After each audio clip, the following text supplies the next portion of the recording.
Witaj, słuchasz podcastu z serii Żyj prawdziwie, żyj odważnie, odcinek numer 22. I w tym odcinku będę rozmawiać o tym, co nas, Polaków, powstrzymuje przed tym, żeby osiągać to, na czym nam w życiu zależy.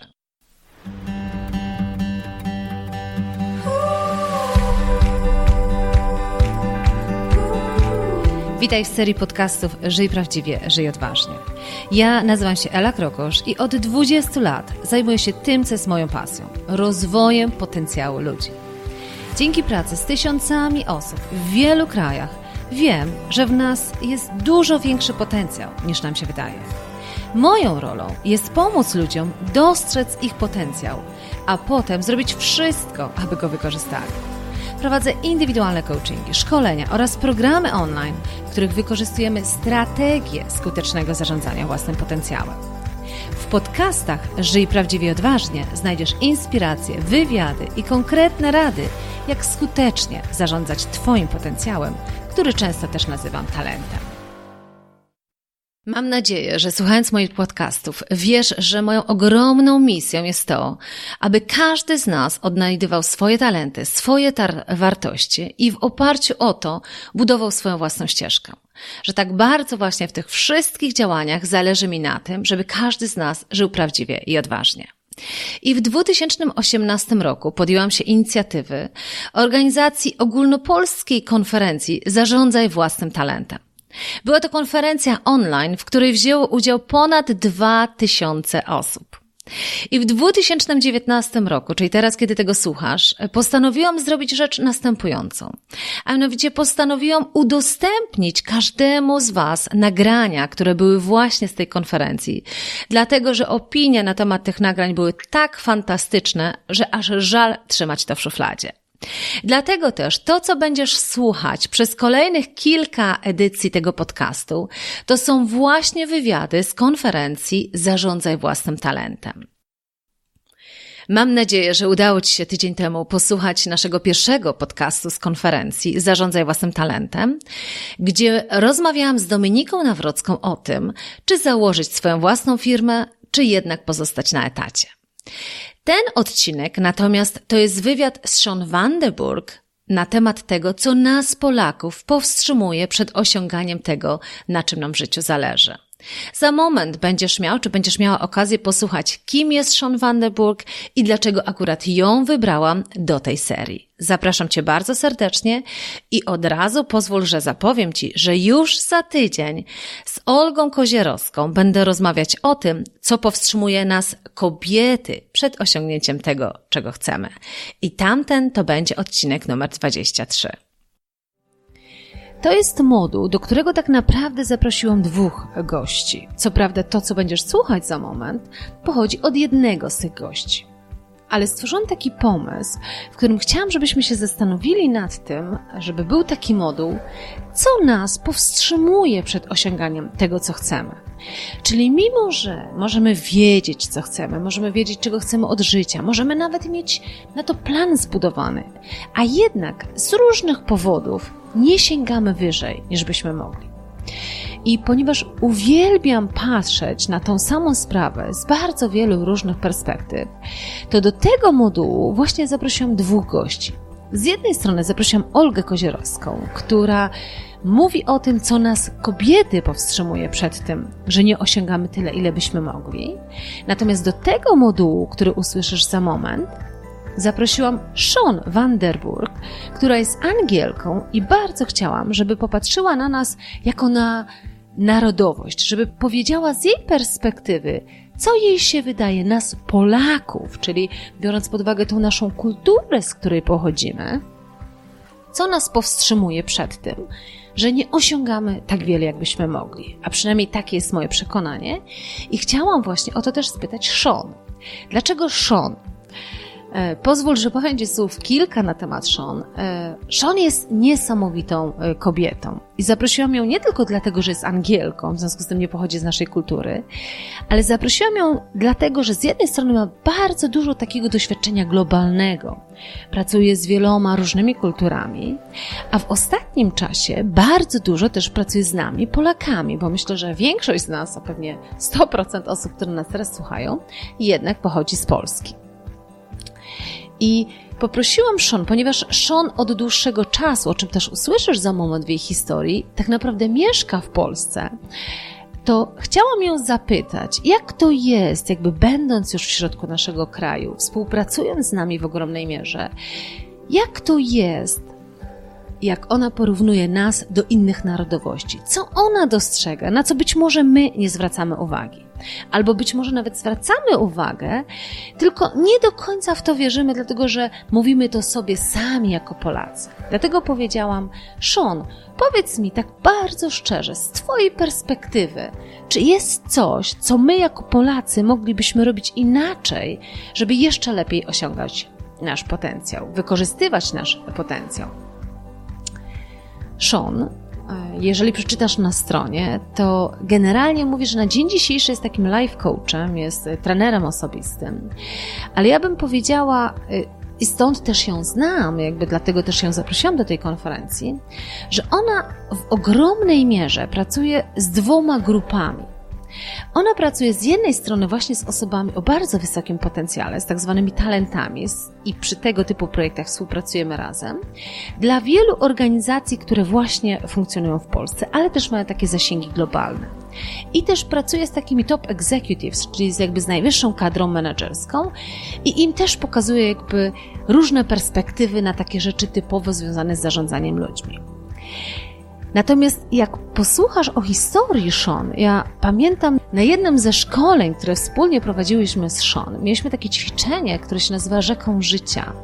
I to jest, wiesz, takie ćwiczenie, w którym to przez 7 minut opowiadasz o takich najważniejszych momentach w swoim życiu, które na dzień dzisiejszy ukształtowały to, kim jesteś dziś.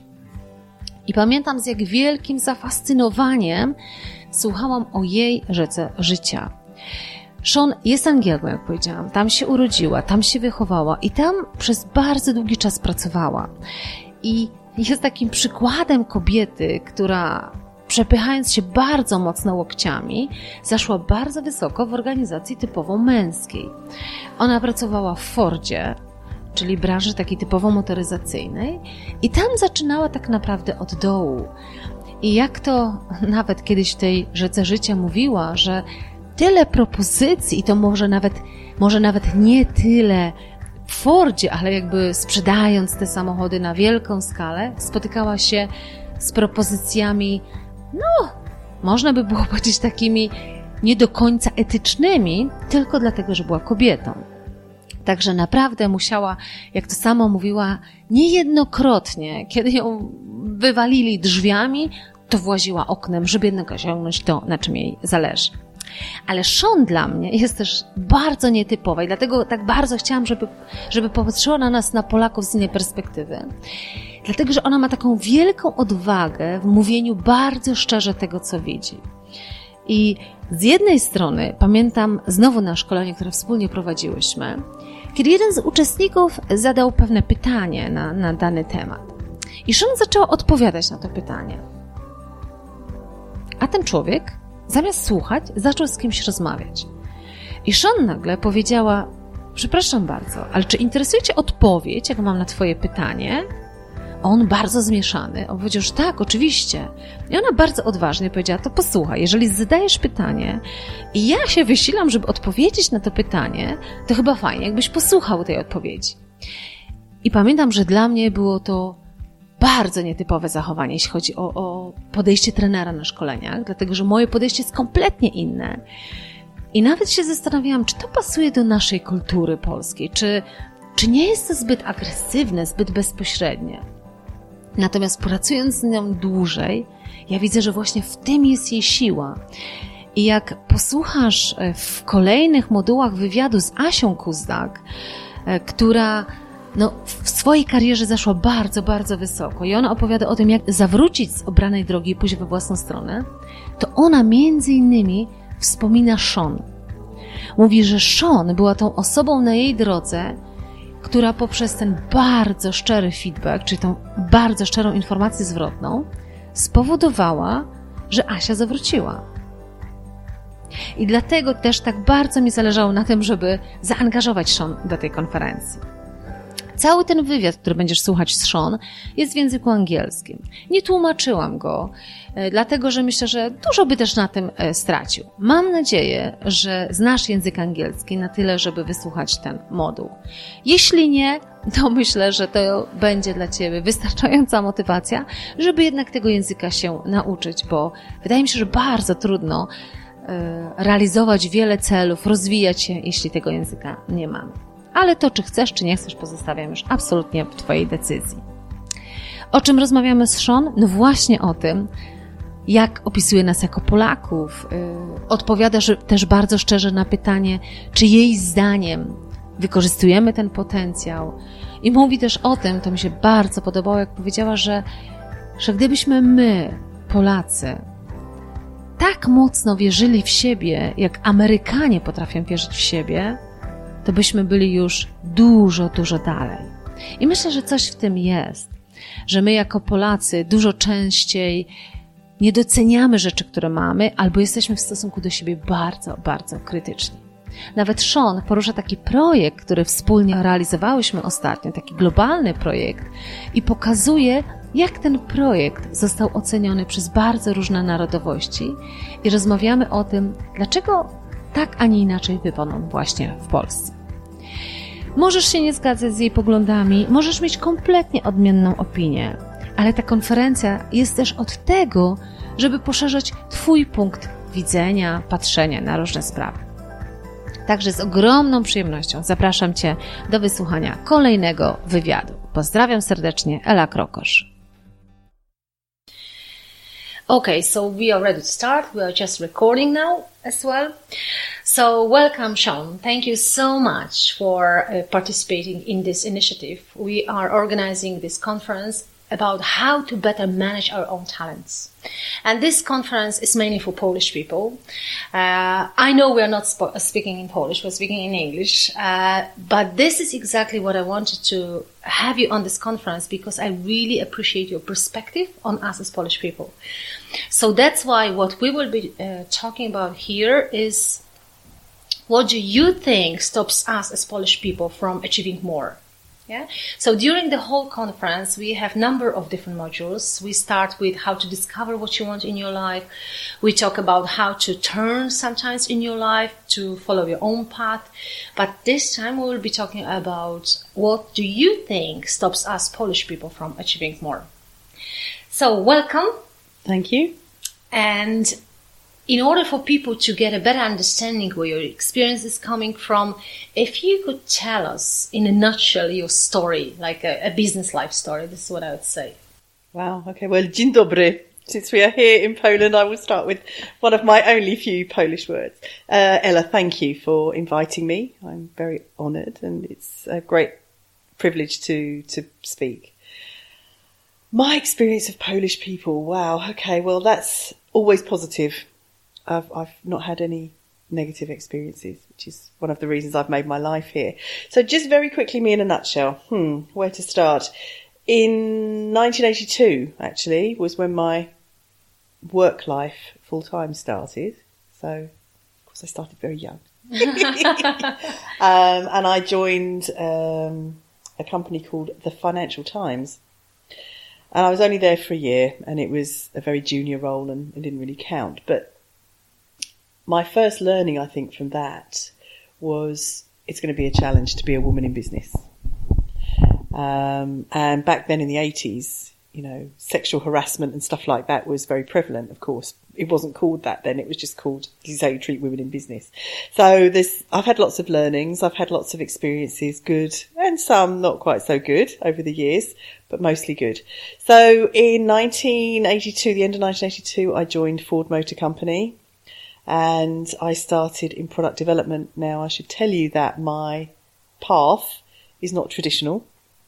and my path has always had challenges imposed by me, because I like to stretch myself. I believe that I can do more. I believe that always I'm on a path for something different. So I actually started life as a secretary and just took every opportunity that I could to work on different projects, build a reputation for being a very hard worker, someone who wanted to learn. I built my network very early and retained quite a few. There are people now that are still in my LinkedIn who are people that I worked with back then. So I cherish my relationships with people. So within Ford, I took lots of opportunities. I jumped around. I left secretarial work. I went into training because I realised very early that helping people to learn, helping people to grow, and teaching people was kind of something that was really in my heart. And so every role that I took, whether that would be a sales administration role, a sales management role, a regional management role, European training manager role, customer service role, didn't matter. There was some element in that which allowed me to help people to learn, which helped me to change cultures, which helped me to bring people together, helped me to build, really strong teams. So there were quite a few themes within my corporate life that I really can use now in the work that I do in my coaching, in my facilitation. In 2000, so just very briefly, I've got European experience. I've run projects, I've run teams, all of that kind of thing. So I've done all that in corporate. But in 2002, we came back from the US and there wasn't really a role for me within the Ford of Britain organisation. Didn't really want to go back to Ford of Europe because I'd kind of been there and done that and I wanted to do something else. And decided, okay, I'm going to start my own company. And ironically was told at the time, because coaching was very new in 2002, nobody had really heard of coaching. And I said, look, there's a need for it in this business. People don't know how to coach. They don't know how to mentor. I could become an internal coach. And they said, we can't just create a separate role for you kind of thing. So I left and immediately had 5 or 6 managers from Ford call me and say, we want you to coach us. I had one very great guy, a guy called Steve Coots, to whom I'm eternally grateful, who actually had gone to Mazda, which at that time was a sister company, and he brought me in to help develop his team, to do a whole load of work with them, and that really got me started, and I'll be forever grateful to him for that. And then my wonderful ex-husband, as he is now, but husband at the time, got me doing some work when he was working at Lexus. So all my connections really helped me to sort of get established. I did some work with a lady called Anne Gray, who had a super HR agency at the time, and she just merged with another company and wanted me to do some work with her. So connections are really important, and building networks are really important, and being prepared to say to people, here I am, really is very important, and knowing what you're good at. And that will lead me later into what you talked about with how Polish people can be even better than they are. So I've had, 16 years now of working as an independent consultant. Many fun experiences, some quite challenging experiences, some amazing clients. I've met some really fantastic leaders. I've met some really dreadful leaders. Yeah, so the whole scope. Exactly. And not only Polish. No, I mean, really, literally, I have worked all over Europe. I've done work again in North America. So, yeah, not only in Poland. And how did you end up in Poland? Because that's so interesting, Very often, people probably keep asking you, why do you live in Poland? So well, they look shocked. They look shocked when I say, A, that I live here, and B, that I love it. They go, what? So, in 1993, I was working in Ford Motor Company export operations, which became the kind of EMEA region eventually. But it was a bit of an outpost, and they kind of dealt with all the countries that nobody else really wanted to. And it was at the time a lot of developing countries. So in 93, obviously the wall had come down. There was a lot of growth in Central and Eastern Europe. And I was given the opportunity to take my first management role, actually, working in that organisation. And I was responsible for selling fleet vehicles to companies in Poland and companies in the Czech Republic. And my very first day in the role, I took your Minister for Border and Securities and his team of, whoever they was, to our manufacturing plant in Belgium with my colleague here in Poland. And I had literally just come out of a role selling commercial vehicles. I was a regional manager for commercial vehicles. And we were going around the manufacturing plant, and he was asking lots of questions about the vehicles because I knew all of the product, because and I was explaining all the functionality and how we did the conversion for 4x4 because they wanted it on the borders. And he just looked at me at the end of the day and he said, "How do you know all this?" And I said, "Well, it's my job to know all this." And he said, "We want 500 vehicles. I was like, God. Wow. So my first day in the job, I sold 500 vehicles to the Polish border guard. So it was really amazing. So I spent a lot of time here. So my job really was, I would do 1 week in Poland, I would do 1 week in Czech Republic, and then 1 week back in the UK, and so it would rotate. So it was quite exhausting. But I loved it here, and I learned to say "Dzień dobry, jak się masz?" And I wasn't really sure what I was saying, and I was hoping I wasn't swearing. But people seem to appreciate it, and I could never quite get my mouth around "dziękuję" quite well enough for my colleague. But I did used to try. But I tell you, I had some challenges because there was a few times. Like, for example, I will not mention the company, but it was a rental car company. And I came over here to do the deal, and we agreed the price and we agreed the volume and everything. And then the man said, "And what is your number of room in the Marriott?" Oh, really? And I said, "I'm sorry." And he said, "So we can seal the deal," and kind of winked. And I was like, this deal is off. And I just got up and walked out, and I called the director in my Ford, and who was responsible. And I said, "I'm really sorry, but I've just cancelled a deal with this organisation. It was quite a lot of volume because of this incident." And the guy, who was quite a senior, he was quite a lot above me, he said, "Good for you, Sharne. I don't expect that." So, really interesting how things, you wouldn't get that. Well, I don't think you'd get that today, but, that was 1993 and, but I said, I just couldn't believe I just said, "No, deal's off, sorry." That was it. So, very interesting. But that was my only kind of not so positive experience. But I spent quite a lot of time in the Marriott Hotel enjoying their buffet. And I was warned not to go out in Warsaw because right next to the Marriott is the red light district. Oh. And I never quite connected why I wasn't supposed to go to the red light district, whether people would think I was a prostitute or whether they thought it was dangerous. But anyway, whatever. But I do remember it was a very cold winter in 93, 94. And I walked from the Marriott to the Sobieski for a meeting. And all I had on was my English, wool coat, which is not at all, sufficient for the cold. And I think it was minus 28 or something. And by the time I got to Sobieski, my hair was frozen, my eyebrows were frozen, and the guy who was running Ford Poland at the time, he looked at me and he said, "Where have you been?" I said, "I've just walked." He said, "Are you crazy?" He said, "You could get hypothermia." So, you don't realise when you come from a temperate climate like the UK and you come somewhere it's a 2-hour flight, but the significance of, not so much now. We have quite nice winters now, to be honest, but so that was quite funny.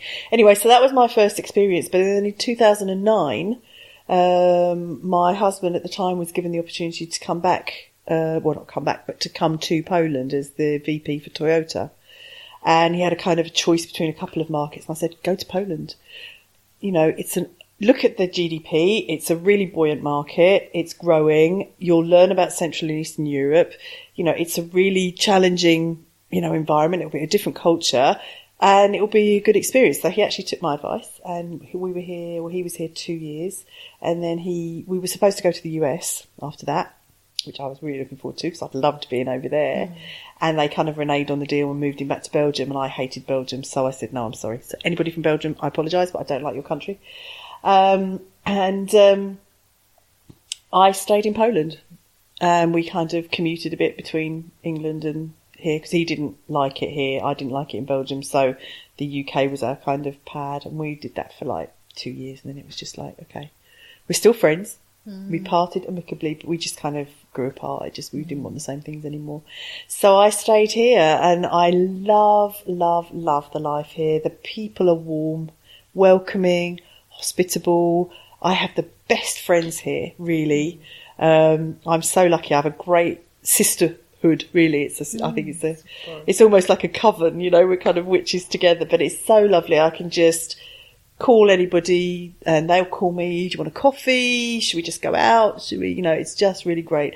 And I have a lot of, different age groups as well. So it's not just like, people my age. I've got younger friends as well, 20s. Which is nice. Yeah, not in the 20s, actually. Yeah, the children. Okay. Exactly. So it's lovely. And, if you look at the diversity of, you've got lakes, you've got mountains, you've got the sea, you've got beaches, you've got interesting cities, you've got a lot of, culture. There's just so much here. Everything's here, you know, absolutely. And it's a safe country to live in. I can walk around in Warsaw, having had a few Prosecco's, and I never feel threatened. I never feel that anything will happen. If I go back to England, I have to walk around London. I'm out of there as soon as I can. I don't feel safe there. So, and I tell you what else I really admire here. Everything is so clean. You walk around the cities here, you don't see trash bags and all that stuff. It's beautiful. It's really well kept. What disappoints me, I will say, is that when you go out to nature and you see people have had grills and they don't take their trash home and they just leave it in a complete mess. And you just think, well, who's going to clear that up? Yeah. I would like to see a bit more responsibility of looking after the nature. But in general, the cities and stuff are really clean. And many of my friends who come over, they look and they go, God, John, the one thing that really strikes me here is how clean it is. Yeah, it's so interesting because it's such a different perspective, because very often we would say we are not very clean, but probably that's why I really wanted you to tell us a little bit about your perception of Polish people, because sometimes when we are in something, we don't notice it. We don't notice. Yeah, when I lived in Ireland for a couple of years, I was thinking that the weather in Poland is really great because, of the grey sky in Ireland, so many days. I love the fact that so much sunny rain. Sunny days, that there is snow. I loved it. My brother, he lived for 20 years in Greece and he hated Polish weather because of the weather that he had in Greece. So it always depends on the perspective. It's always your comparative perspective, always, definitely. So for me, I don't have any English. I deliberately don't have expat friends. I have Polish friends because I want to understand the culture. I want to understand, so I've had a Vigilia last year. My friend invited me for Christmas Eve, for those of you who are not Polish, and I loved the tradition. She had the straw under the tablecloth and she had the extra table place laid out, and she explained, and we did the sharing of the Apłatę, exactly. And it was just lovely. I was like, oh my goodness, this is fabulous, The one thing I haven't yet done, and I'm very disappointed about this, is I've never yet been invited to a Polish wedding. Right. And I would just, there's such a buzz around them, that they go on. Who is just organising a wedding, it's an opportunity. Absolutely. I would just so love to come. Yeah, it would be really amazing. So that's kind of one of my goals. But, I've pretty much visited all of the cities. The only two I haven't been to yet really with any detail are Szczecin. I haven't been there at all.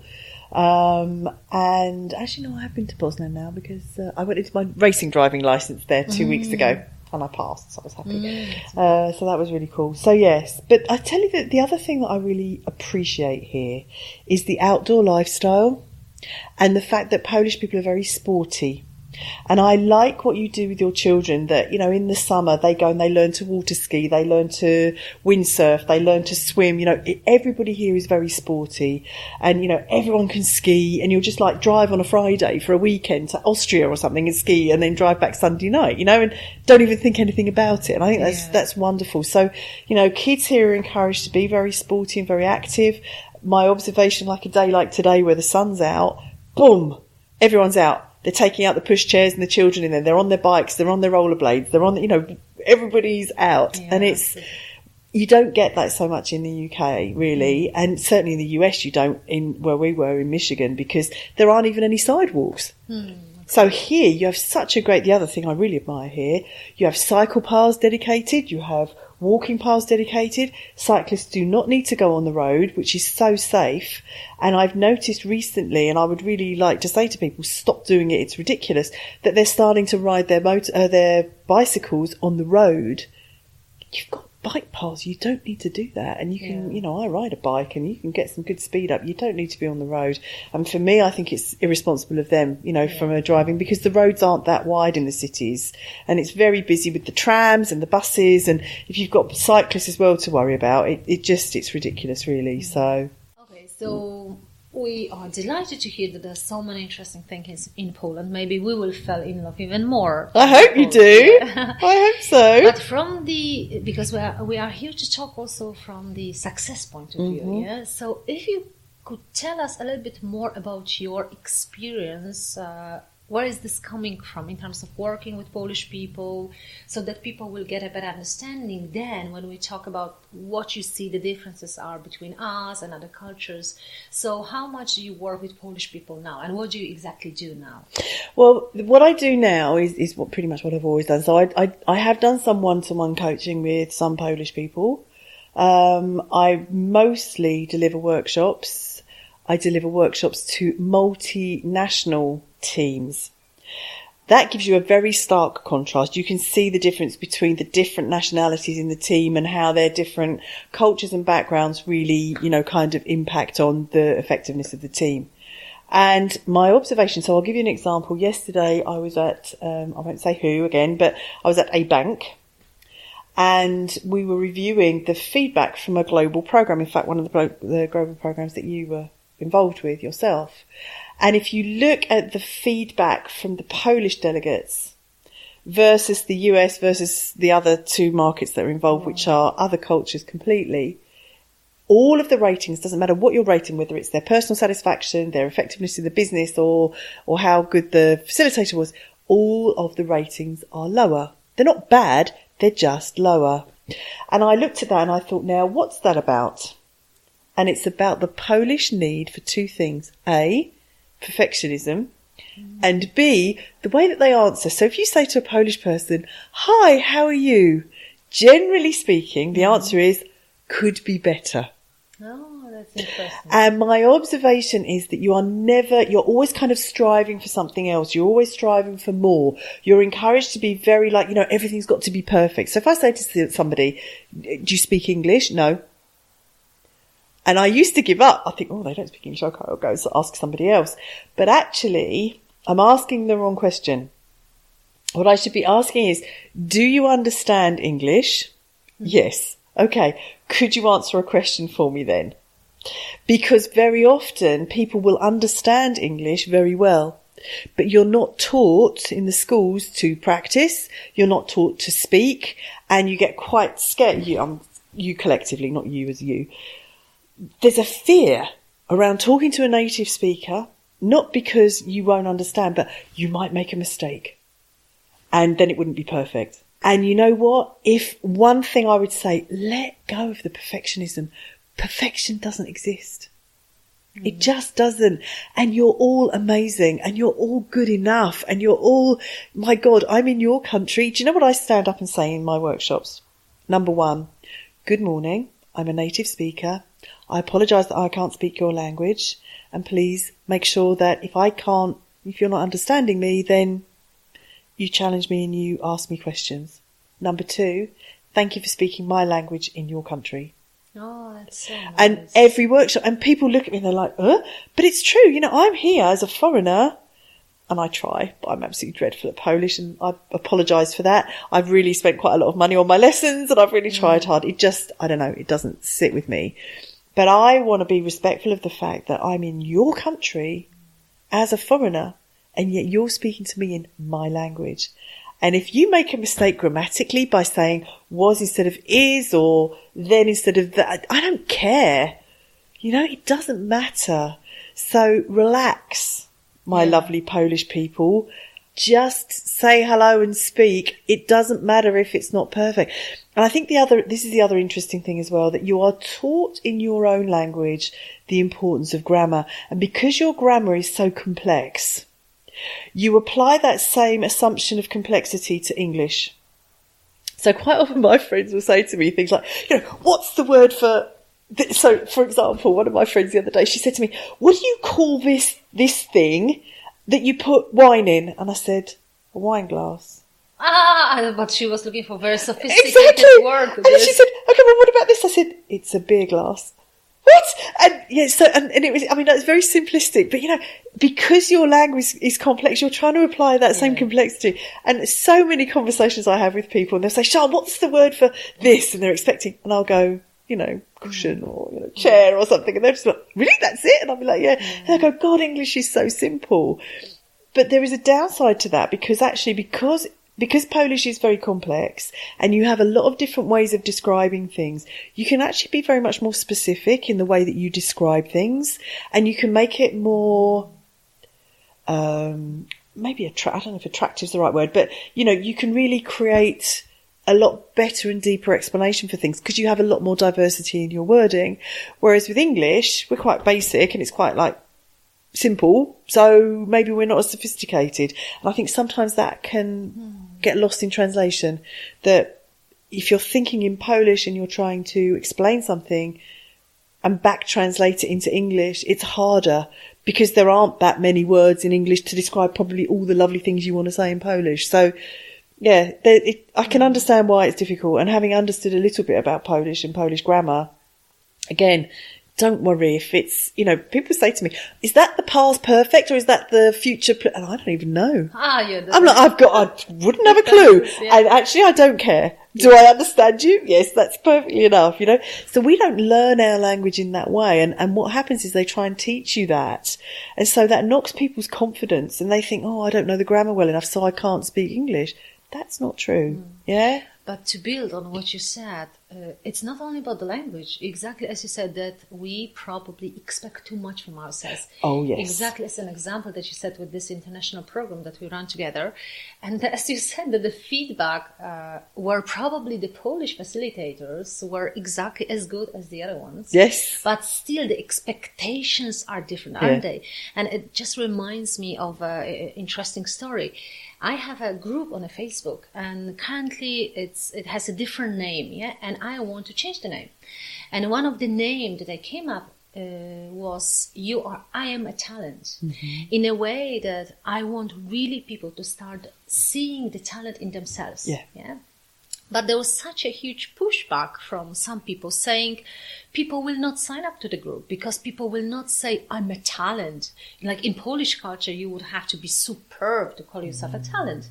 But my approach is like, start seeing yourself as a talent. Yeah? And it's very much linked to what you said. Well, and it kind of it reflects actually something that else I wanted to say to you this afternoon, which is I get very disappointed when I hear Polish people speaking, badly about the country, and yeah, okay, it's got its political issues, but so's the UK with Brexit, so's Germany, so, you know, you look at, so's America with Trump, you know, every country's got political issues.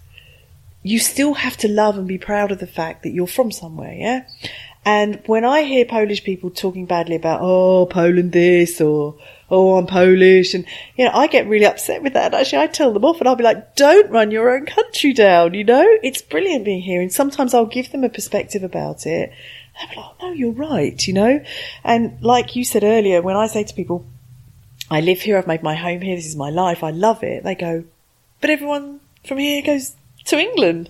I was like, yeah, but there's a lot of people coming back now, and a lot of people that haven't had a good experience. I know, you know, a few people that have been to the UK and had outright prejudice and really quite nasty behaviour applied to them, and you know that I don't accept that. But to come back to your point about the talent thing, I don't know what happens in your education system. But when I do workshops, and I was doing a talk yesterday with some young people within an organisation, and it was supposed to be about women in business. Now, my view is if we're in 2018 in the 21st century, we should not still be having conversations about gender and race. Sorry, we should all be equal by now. And the more attention we give to the lack of something, the more lack we'll create. So what I turned it into was let's be contributory humans in business. How do we talk about being human in business? Which was kind of like well, they weren't expecting it. And we started talking about feedback, and we started talking about the fact that in Poland, feedback is seen as a negative thing. Like, oh my God, let me give you a feedback, which actually means let me slap you around a bit and tell you that you're not good at stuff. Or give you something negative to say. And one of the things that I've experienced, because I'm very positive as a person and I look for strengths in people and I focus on what's good about them and I help them to grow in that way. And I've been accused in the past when I've said to somebody, oh, wow, you're really good at that, or you're good at this. Oh, don't sweet me, Sharne, you're just sweeting me. This is, you know, your little kind of Polish phrase. And, you know, I'm like, what? I'm giving you some facts, some information that tells you you're good at something, and you're telling me that I'm sweeting you. So there's something happens in your education system, because the other thing that I was told many, many times, we do not talk about ourselves positively because that's showing off. That's being arrogant. That's being like, you're just too much of yourself, get back in your box sort of thing. So you hammer out of people that self-confidence. You hammer out of them that self-belief. They feel like I better not say that about myself. And so everybody implodes inside themselves. And I did a super thing yesterday. There was this lovely guy in the workshop, and he was sat right at the far end of the table. And I said to him, "Now, you young gentleman at the end," I was talking to him about talent, how do you usually, what are you good at? And he just looks at me like, ooh. And I said, come on, what are you good at? And he was kind of slumped down. And he kind of, I'll do how he was sat because it will come out in my voice. And he said, I'm quite good at communication. Oh, jeez. So I said, okay, could we have that again? And he kind of sat up a bit more. And he said, well, I'm good at communicating with people, I think. And I said, right, okay, can we have it one more time? And then he sat right up and he said, I'm good at communicating and connecting with people. And I said, brilliant. Everybody give him a round of applause. And they did. And you could just see he just grew in that 3 repetitions of exactly the same concept in a different way and in holding himself differently. And I said to him as he left, I said, how do you feel? And he said, I feel brilliant. And I said, great. And I got them all to do that. I actually had them all. Oh, I know, there was one other lady, she put her hand up and she said, I'm good at something. I said, brilliant, what are you good at? And she told me, and everybody, I said, right, come on everybody, that's great, round of applause. And a few other people then started to volunteer it. And I said, right, now, for those of you who are introverts in the room, you're going to share with a partner. And so I had, for 5 minutes, I just had them in pairs, just saying, I'm good at this, I'm good at this, I'm good at this. And when they went out, the energy in the room was amazing. And I said, this is not showing off. This is just about recognising who you are, what you bring, and how amazing you are as a human. End of story. And, that, I think, if I could reach out to your education system, if I could reach out to whoever it is in your society who says, do not talk about yourself positively, and I would say, please stop that. Make these kids have a belief. Look, what's one of the strengths of America? What is one of the strengths of America? They talk like, I know who I am. I'm this, I'm amazing. And okay, maybe you could say, well, crikey, that's all too much with them. But they don't walk around going, I'm not good at this, I'm not good at that.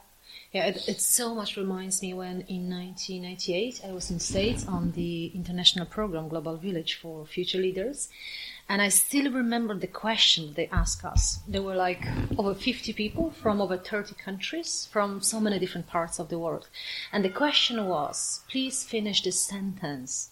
God helps those who help. And then there were two different answers. People from America, they said, who help themselves. Mm-hmm. People from Poland or from China, from those countries would say, who help others. So God helps those who help others. And in the other way, God helps those who help themselves. But it was and I remember my feeling back in 98 when I said, Jesus, how could someone say themselves, how egoistical approach it is? But now I understand that if you help yourself, then you can help the others. Exactly right. But in Polish culture, this is very much back to what you said. Like, you shouldn't be really speaking good about yourself, because then it's speaking about your ego, and then the others do not like you. Actually, my older daughter, she goes to the school. She's just in the first class. And I was absolutely shocked when she told me quite recently that with her friend, they were talking about something, and the friend said, let's not tell the others that we can do this, because otherwise everyone will be jealous and they will not like us. Imagine, they were 8 years old and they already knew that it's better to be shy and not to show off. This is scary, isn't it? That's very sad. Yeah. And that comes, there is another element which I was told about very early by a friend of mine, and he said to me, Sharne, he said, just be careful in Poland, how you are with people and how generous, because I'm a very generous person. I'm generous with my time. I'm generous with my concern for people. I'm generous with my money. That's just who I am. And he said, you just be very careful, he said, because Polish people are jealous. We do not celebrate other people's success.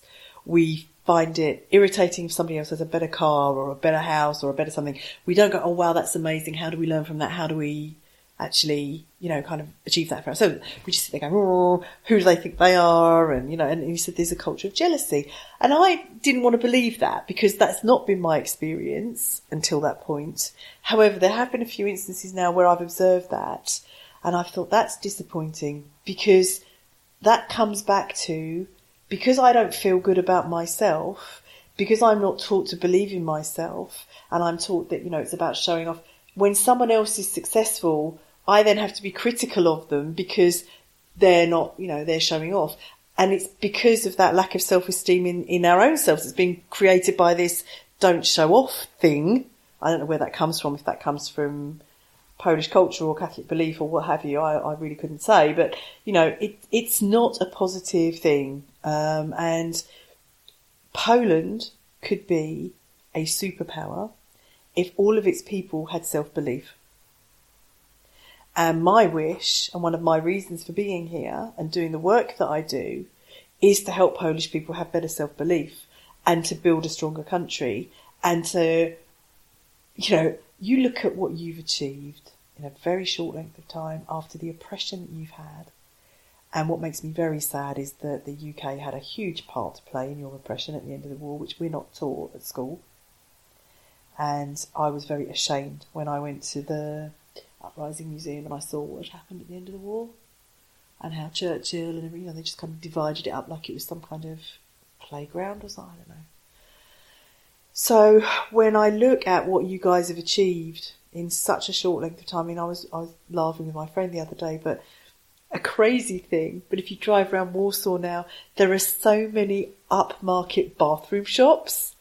I know it's a daft thing to say, but in 1993 when you came here, there was orange sulphur lights, there was cigarette advertising posters, most of the streets were quite dark, people didn't really go out in the evenings, and you never saw shops with amazing, freestanding baths and, walk-in showers and stuff. And now, you've got all this amazing luxurious thing. And, in a short time, in 25 years or whatever it is, you need to keep doing it, and you need to, the way you're going to do that is by being more self-believing, using the strengths that you've got here. If I look at how you're very smart people, there is a high level of intelligence in the natural population as far as I can see, unless I'm just lucky and I've tripped over lots of intelligent people. But it seems to me you have a natural propensity for intelligence.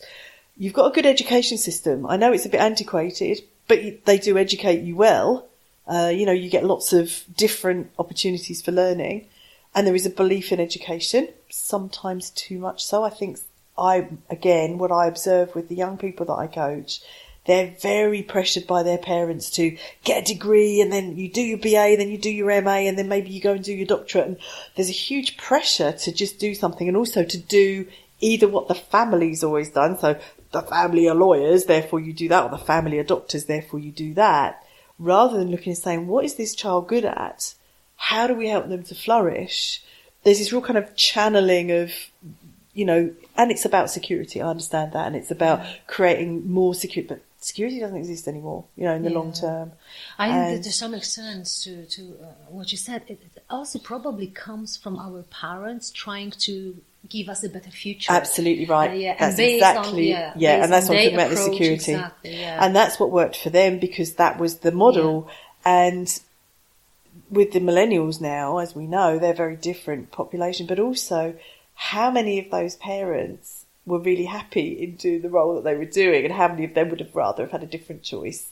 And, so sometimes in perpetuating some of that more traditional thinking, it's maybe not creating such flexible people as it could do in terms of workforce, and also less happiness, and maybe why the younger people tend to leave, because they think, well, I can go, they love to travel. That's the other thing I love about Polish people. You love to travel. Whenever I go on a flight, wherever I go, it's full, So you're very globally aware, and you're very, to my mind, you like to explore the world. So in letting people, maybe in having a bit more flexibility in the way that people are helped with their career paths or supported, would be another good way of really helping.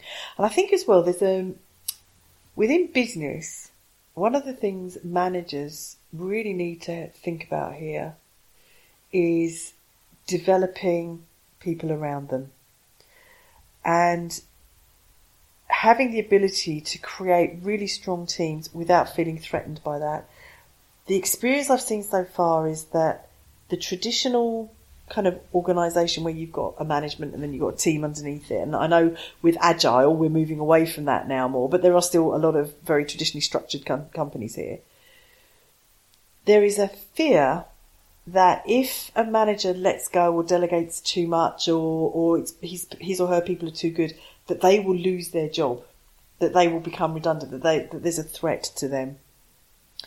And I think if there's something that I would say to anybody here who's a manager that's listening, don't be afraid of that. You need to be creating people underneath you that can succeed you so you can move on and do something else yourself. You need to make sure that there are people behind you who can step in so you can step out and go and do something else.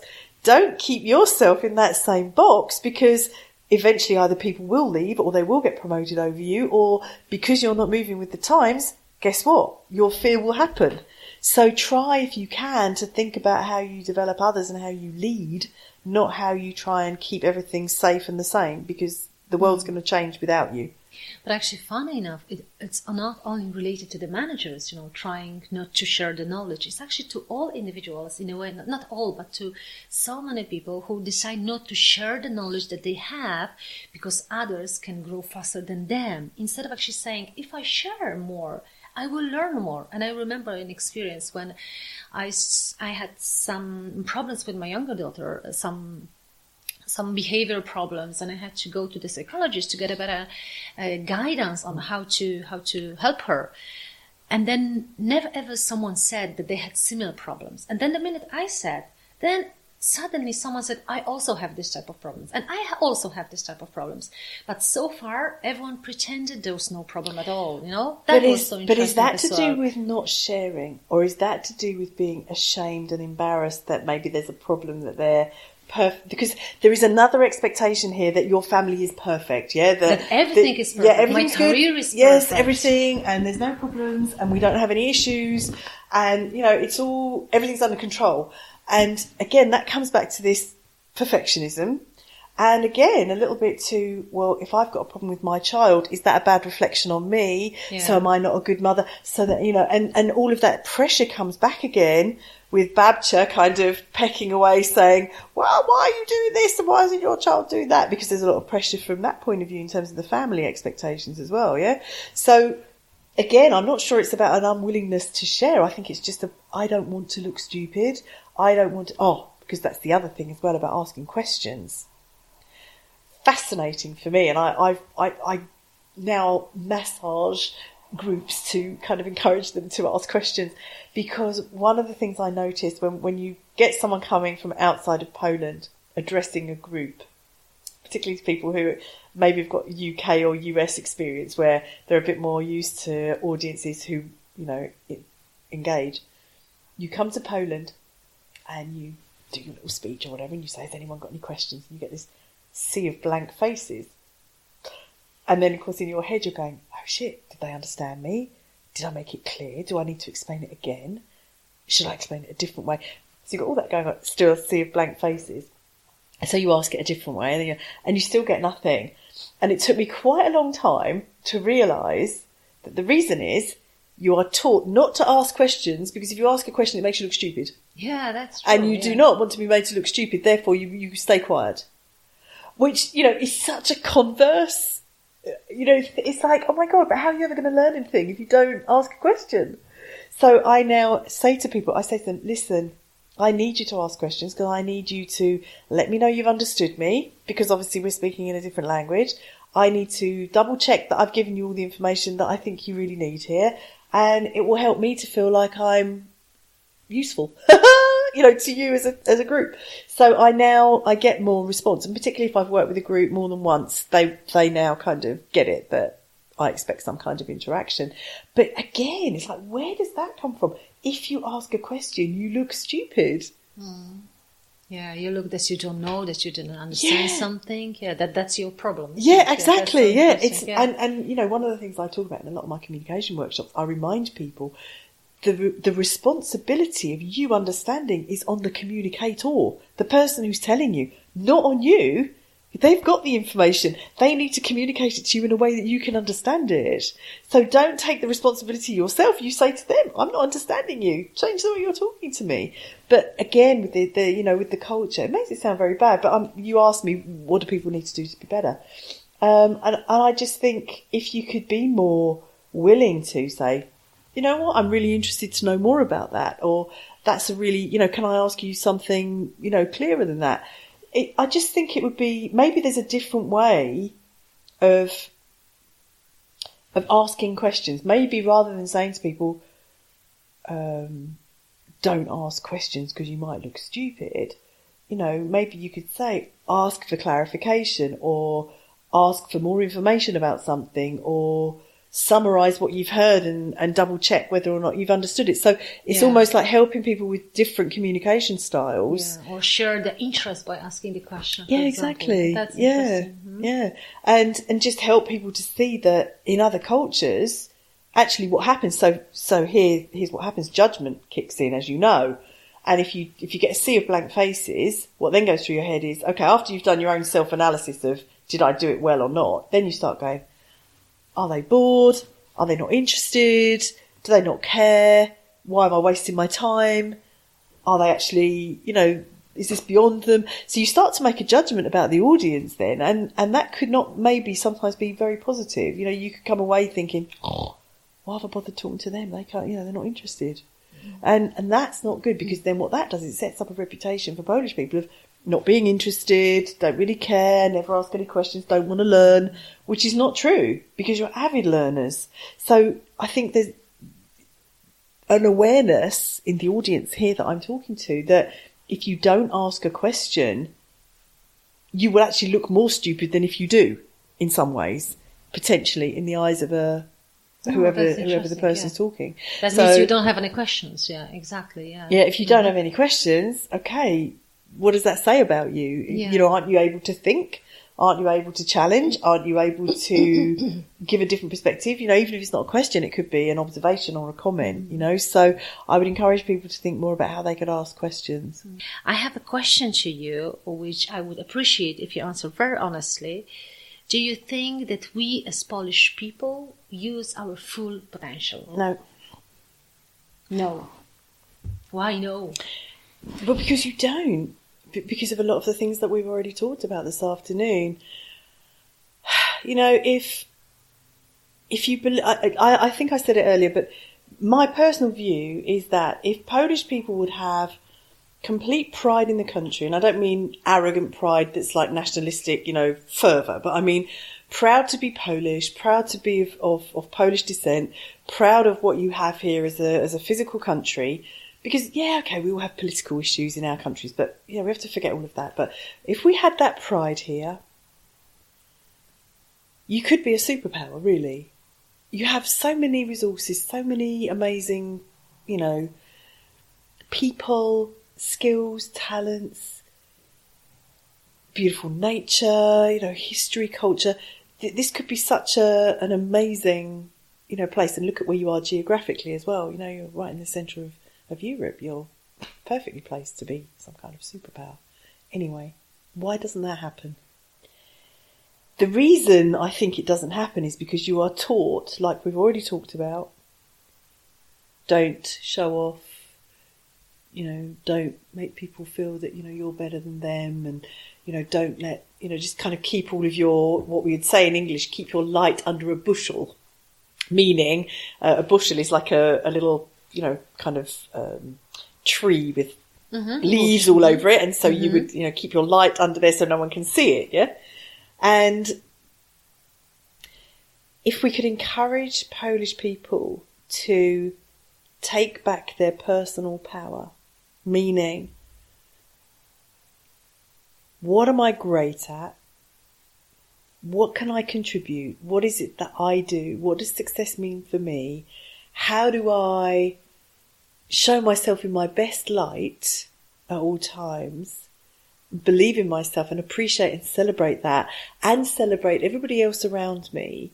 This would be like a wow factor. My friend sent me something on Facebook the other day. It said, flowers don't compete with each other.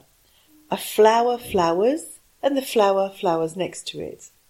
Oh, And they so just beautiful. and they just look at each other, you know, and admire. And we don't do that as humans. We kind of, you know, we flower, and then someone else flowers a bit more pink than we are, a bit more blue. It's like, ah, look at them. Who do they think they are? And we don't celebrate. We don't go, oh my God, that's amazing. You know, how fantastic. And I'm called to you know, to me, every person on the planet is born with something to bring. And we're not all going to be Mother Teresa. We're not all going to be Martin Luther King. We're not all going to be Madonna. We're not, you know, but they're all just the lights that say to us, we can do this. We could, in our own way, be something. And Gandhi says, be the change that you want to see in the world. The only way we can create change is by changing ourselves, is by being our best selves, is by being our most amazing selves on the planet. Being authentic, being true to who we are, knowing that we have a purpose. So there is an amazing guy called Deepak Chopra, who is actually a medical doctor. He also does a lot of work on metaphysical science and how our emotional being and our physical being is interconnected, and how we create dis-ease, not disease, dis-ease. So illness comes from emotional disturbance.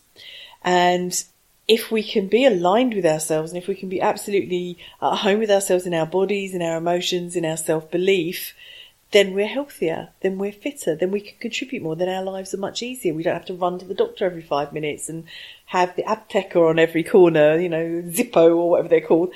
But coming back to the, you know, how do we get people to use their talent, or do they use their talents in a limited way? And sometimes because they've been channeled by, this is the path you should take to do this master's, or this is the path you should take to follow this career because this is what the family's always done, they're not necessarily in the right place. That's not unique to Poland. I've coached many people in many different countries and many different businesses who are saying, Sharne, I really don't know how I ended up here. I just did. And I was coaching one guy, and he was 56 years old, and he said to me, do you know, I still don't know what I want to be when I grow up. 56. And I was laughing. And I said, well, you've got some time to think about it, you know, so it's really funny. So, you know, it's not just Poland where this happens, but you asked me specifically about Polish people. And I think where I get upset and disappointed is when I don't hear people talking well about themselves. I don't hear them. Okay, let's take an international environment. Let's assume that we are in an interview situation. And we have an American and a Brit and a French person and a German and a Chinese person and a Polish person. There will be people who have been absolutely trained, like the Americans. They know how to interview. They're taught from a very early age how you sell yourself, right? If you walk into an interview in a multinational company as a Polish person and you go, I mustn't talk well about myself because it's showing off, and I must just be very, you know, humble. And you don't tell those interviewers what you can do, what your experience is, why you should be chosen. Who's going to get the job? You or someone else? Unfortunately, someone else. And we are in a global world. If you can't wander about telling people very clearly what you're able to do and how you do it and what you bring, you will forever be at the bottom of the list. You're always going to be the one who never quite got the job. And your CV looks amazing, but when you get in the interview... So, you know, there is a huge disadvantage globally if you can't speak up for yourself and tell people what you do. So for me, I would just love to touch every single Polish person with a magic wand and say, speak about yourself positively. Speak about yourself positively. Know what your talents are. And I was going to tell you a little story because it's about celebrating, yeah? And it's about how we celebrate greatness on this planet and how we put people on pedestals, and how it really frustrates me because we are all celebrities in our own right. We all have a right to be here on this planet. And I was going to Naples, and it was last week. I was going to Naples for Easter, taking myself off for a little trip. And I was sat on the bus waiting to go to the plane, because Wizz Air like to put you on the bus. And it was raining and it was grey, and I was smiling to myself thinking, oh, I'm going to the sunshine for 3 days, yay. And out of the corner of my eye, I caught sight of two young people with no coats. Interesting, you see, it was raining, no coats. And he was wearing a bright yellow sweatshirt and she was wearing a bright orange sweatshirt. And I thought, wow, look at that beautiful colour in this grey, horrible day. And he had the most amazing shoes. I'm a shoe person. And he had these fantastic, they were kind of like Converse boots, but they looked like dragon scales in cloth. And I was fascinated. They were sort of like a greeny, yellowy, amazing. And I was just like, wow, look at those shoes. You know, and it was all of this going on in my head. Didn't think any more of it until all the Italians on the bus were suddenly and running across to this chap and saying, can I have your photo, you know, in Italian, oh, can we have our photo, and doing all these, you know, selfies. And the poor guy, he was just bombarded for as long as we were on the bus. And we hadn't even left. We were still sitting because we were in priority, so we were waiting for all the other people to come on. And I said to him at some point when it kind of subsided a bit, I said, look, I'm really sorry, I have no idea who you are. You're obviously famous. I said, but would you like to sit, because I was sat down, I said, would you like to sit here so you're out of the way? And he said to me in perfect English, he said, no, it's very kind of you, he said, but it's fine. So I said, okay, whatever. I said, but, you know, if you want to get out of the limelight, you can come and sit down. And I suddenly thought to myself, oh my goodness, Sharne, you know, he's probably someone really famous. You're saying, I'm sorry, I don't know who you are, but I was honest, I don't know who he is. So I got on the plane, I quickly Googled, because I thought, he's got to be a footballer or something. So I Googled which Polish footballers play for Naples. Because I thought, well, we're going to Naples. So it's probably, and he popped up on the thing. And really? What the hell is his name? I've forgotten his name now. Vilik? Anyway, I don't know. Yeah, he's only footballers anyway. So he's only scored one goal this season. So, I mean, you know, the season hasn't been going very long. So probably that's a good thing. But I was thinking about it on the plane then. And I thought, right, why is this story so pertinent right now? And it's because if you got on the bus, or your daughter got on the bus, or your mum, or somebody else got on the bus, who would pay attention? Who would rush up and say, oh, wow, you look amazing, hey, let's have a selfie? Just because he plays football, he's a celebrity. But there are lots of other people on that bus who probably play football. And I was in the room yesterday talking to these amazing people, and I was asking them what they're good at and what they do. And finally they were telling me, and there was a guy who's a rock singer. And these are people in a bank. This guy's a rock singer, this woman's a mountain climber, this one does something else. And I'm like, why aren't people running up to them and go, wow, I understand you're a mountain climber, that's amazing. You know, and we have this distorted view of what fame is and what we should celebrate. And we should celebrate the individuality of each person on the planet and go, wow, look at you. We should celebrate ourselves. Yeah, exactly. Absolutely. And celebrate being Polish and celebrate, you know, being born in this time that we're in, which is probably one of the most challenging times, although people who live through the war would probably say not. But, you know, the challenges are different at each point, aren't they? But, so, you know, no, you don't. And it's not that you don't want to. I just think you're not taught to, and you're not encouraged to, and I don't know how you get around that. So if you were to give us the advice, from your perspective, because that's why I really wanted you to get involved in the whole conference, because I just wanted to get a different perspective. It doesn't mean your perspective is right. It doesn't mean my perspective is right. It's just about looking from different perspectives. Yeah. So from your perspective, if you were to give those people from Poland who really want to achieve more, what would be the advice from your side? How to manage better our potential? Well, I mean, the first things first is be realistic and say, right, well, what am I good at? Sit down and make a list of all the things you're good at. And even if it's crazy stuff like, you know, I know how to organise myself, or, you know, I know how to talk to people, or, you know, I know how to tell jokes. I mean, it doesn't matter. Just make a whole list of all the things that you're really good at. But can I stop you just for a second? Because just a second ago, you said a very interesting thing. Oh, yeah. That we don't see that we are really good at something. Mm-hmm. So how to catch that this is actually something I'm good at? Do you not really see it? I think that you are not encouraged to celebrate it. And I think that you are told to keep it hidden. Right. I think you all know it. Because like the guy, you know, that I gave you the example earlier, I'm quite good at communication, you know, and when I actually made him say it properly, he was. I think you're not encouraged to voice it. You're not encouraged to actually go, do you know what? I am good at that. You know, so I think you know it. And I think if you really sat down and said, okay, here's my list of things that I'm great at. Here are some things that, if you can't do that, if you can't say what am I great at, sit down and think, right, where, when I was a child, did my time used to really flow? What was I doing? Was I swimming? Was I with my friends? Was I out in nature? Was I reading a book? Was I writing? Was I drawing? You know, go back to your childhood and think about the things that you would spend your time doing that you loved, and look at why you loved that and what you were good at. And there's a woman at the moment that I'm working with in a bank, and she has just gone back to painting because as a child she loved it, and she kind of, that wasn't really what you did. You couldn't make a living as a painter, so don't paint. So there's a lot of kind of conditioning around, don't do things that aren't going to make you any money, but they might actually make you money if you're good at them, yeah? So I had a very interesting conversation with a friend of mine about her son, and I adore him. He's a super guy. He's 20 years old now, and he's so super smart. And she was really worried about him because at school he wouldn't study, he didn't want to do his matura. He was, you know, and I said to her, he's bored. He doesn't want to do maths. He's a musician. Well, he can't make money out of music. And I said, have you heard of David Guetta? He's probably one of the richest men on the planet, and he's a DJ. You know, and she was like, no. And her son wants to be a music producer. And it was really funny because she said, well, but he doesn't know what he wants to do, and this, that and the other thing. And so we had this big, long conversation while we were walking in the forest. And so we got back and he happened to be home.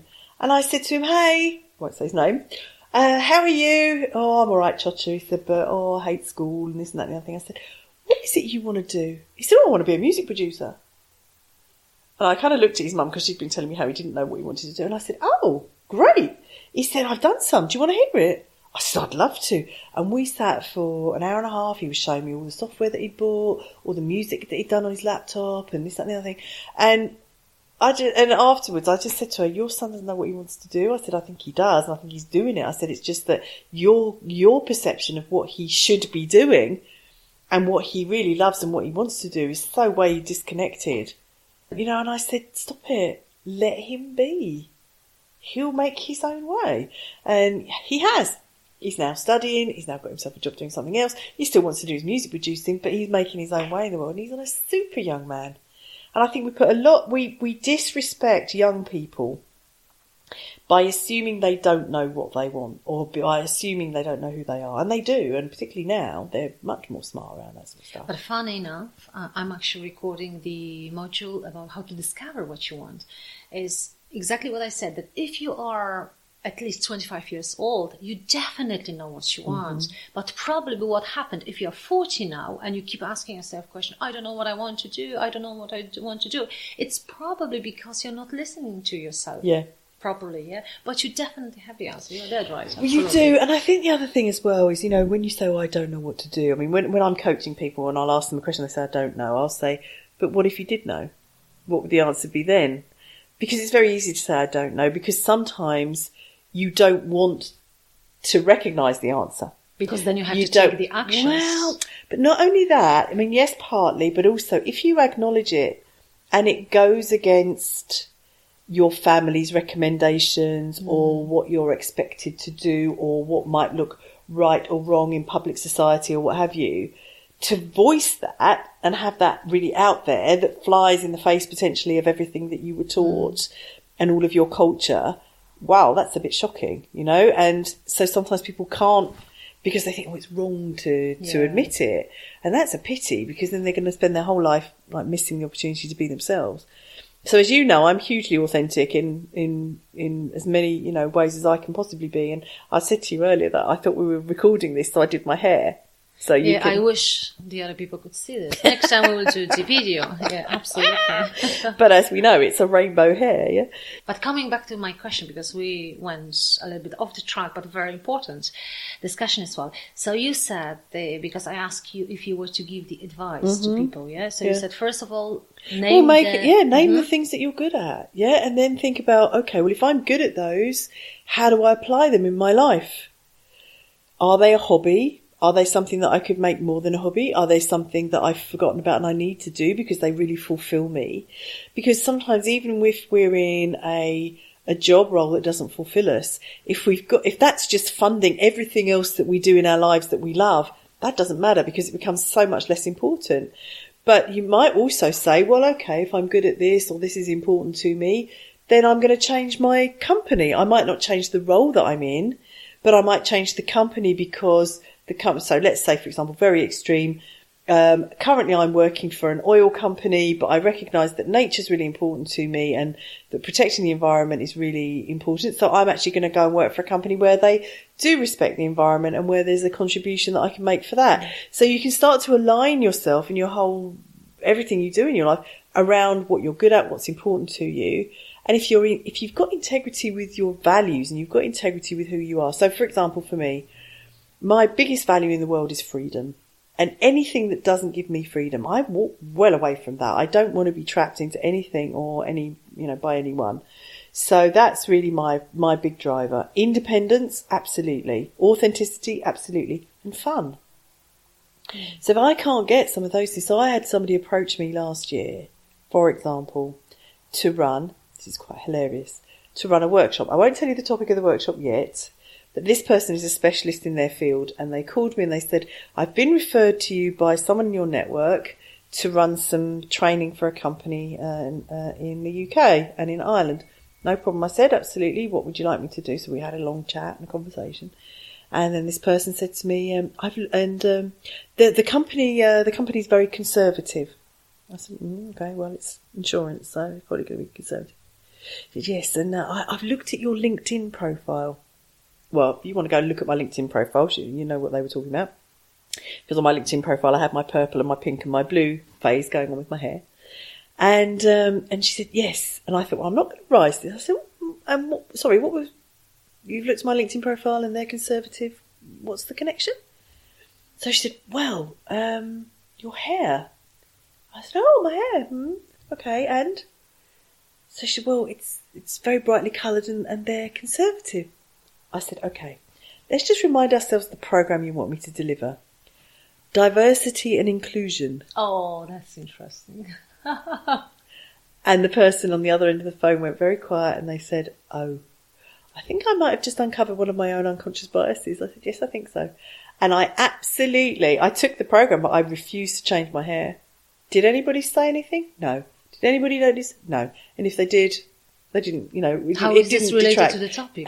Well, exactly. Yeah. But actually, you see, I was rather hoping that they would have said, how can you stand up there with that? And then I could have said, great, well, what does that uncover about you?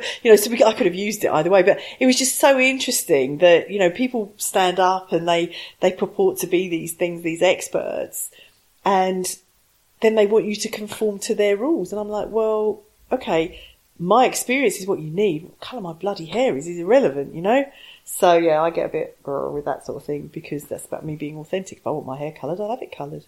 Yeah. So what? Absolutely. I've got tattoos as well. I don't get them out, but I've got tattoos as well. So, hey.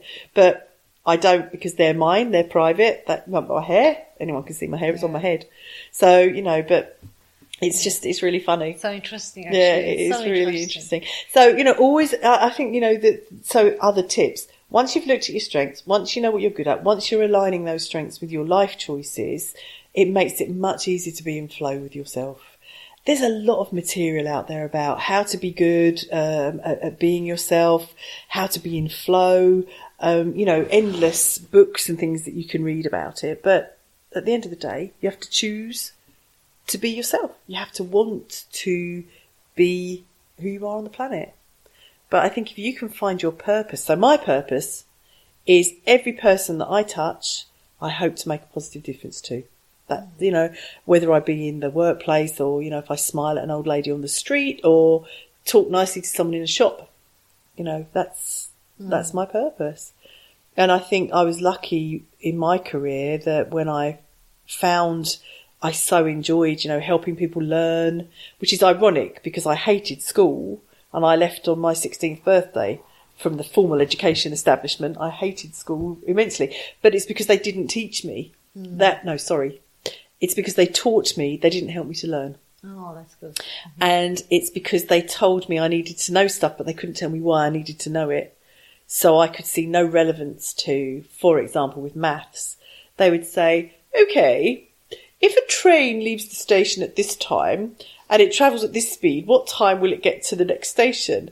I'm like, well, why on earth do I need to know that? I never get on a train. However, when I was a sales rep and I needed to get from one place to another and I needed to know how fast to drive to get there, I wish I'd paid attention in maths. But yeah, exactly. And, and I was actually, thinking to myself at that time, I wish I'd paid attention now. But if they could have told me, Sharne, in 20 years when you're a rep and you're doing this to this, then maybe I could have paid attention. But anyway, yeah. So, you've got to make learning relevant. I think that's the thing, and make it really, fun. So yes, I think finding your strengths, living your strengths, knowing yourself and being prepared to be yourself. And my big thing has always been, if you like me, that's great. And if you don't, that's great too. You don't have to talk to me.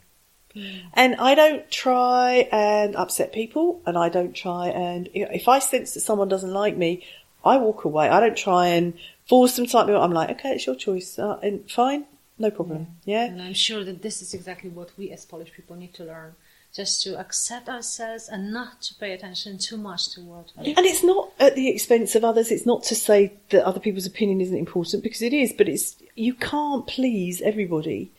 Not everyone will like you. It's just not, but in the same way you don't like everybody, there will always be people that you disconnect with, that you don't feel that you have any kind of relationship with, and that's fine. Thank them and go on your way. You can't be, how many billion people are there on the planet? You can't be friends with everybody. But if you go out with the intention of just being positive and being yourself without hurting other people, I think that's the important part about it, then I think, the world would be a better place for all of us, really. That would be my kind of thing. But I think, just knowing yourself and being prepared to say, yes, I am good at that. And learning how to express it. And learning how to do it in a way that doesn't go, hey, look at me, I'm just so amazing. It's more, okay, I can share with you what I'm good at, and I know what I'm good at and how I do it. And if you find that useful, then please take it. And if you don't, I'll take it somewhere else. Absolutely.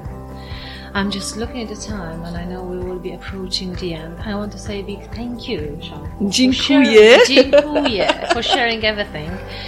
And I hope that helped also the people who actually listen to us. So do I. Absolutely, because that's actually the mission that we have, so that we touch the people with everything that we do. Thank you so much. Thank you, Ella.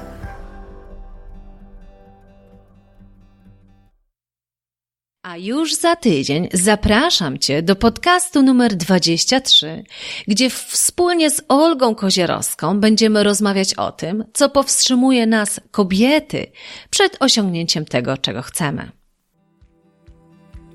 Dziękuję Ci za wysłuchanie tego podcastu i wszystkie pozostałe podcasty znajdziesz na mojej stronie www.elakrokosz.pl. Pamiętaj, wszystko zaczyna się od tego, aby wiedzieć, czego naprawdę chcemy od naszego życia, aby wiedzieć, jak chcemy żyć. I co zawsze podkreślam, nigdy nie jest za późno w naszym życiu, aby zatrzymać się i określić naszą drogę raz jeszcze. Jeśli potrzebujesz w tym pomocy, przygotowałam dla Ciebie kurs online Odkryj, co chcesz robić w życiu i zbuduj swój plan. Jeśli natomiast potrzebujesz wsparcia z mojej strony w realizacji tej Twojej drogi, w życiu prawdziwym i odważnym, to gorąco zapraszam Cię do programu coachingowo-mentoringowego, o którym też przeczytasz na stronie www.elakrokosz.pl.